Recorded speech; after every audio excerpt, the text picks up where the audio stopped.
नमस्कार दोस्तों, एक बार फिर से स्वागत है Biku Bhojpuri news YouTube channel में। आप लोग के बता दें दोस्तों कि मगही के ट्रेंडिंग स्टार आशीष यादव के एक बहुत ही बवाल शादी गीत आ रहा है दोस्तों, जिस गाना का टाइटल है अहो पापा कवने नगरिया। जी बहुत ही बवाल है दोस्तों, जो कि पिछले वीडियो में हम डाले थे दोस्तों और बताए थे कि बहुत जल्द आप लोग के सुनने या देखने को मिलेगा ये गाना दोस्तों।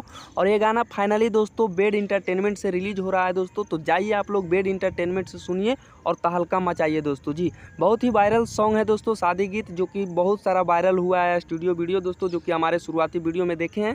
बाकी आप लोग के अपडेट अच्छा लगा है तो वीडियो को लाइक और चैनल को सब्सक्राइब जरूर कीजिए। और आप लोग के बता दें दोस्तों कि इस गाना को चिंटू राजा जी लिखे हैं दोस्तों, और हमारे आशीष यादव जी गाए हैं दोस्तों, और साथ में फीमेल सिंगर श्वेता सरगम जी गाए हैं दोस्तों। जी तो बहुत ही ब्लास्ट होने वाला है ये शादी गीत आशीष यादव के। तो जितने भी आशीष यादव के फैंस देख रहे हैं इस वीडियो को दबा कर शेयर कर दीजिएगा दोस्तों। और आशीष यादव का हर न्यूज़ हर खबर सबसे पहले पाने के लिए हमारे चैनल को अभी तक सब्सक्राइब नहीं किए हैं तो सब्सक्राइब करके जुड़ जाइए। यहाँ पे आशीष यादव का हर न्यूज़ हर खबर सबसे पहले देखने को मिलता रहता है दोस्तों। धन्यवाद दोस्तों, फिर मिलेंगे बवाल खबर के साथ।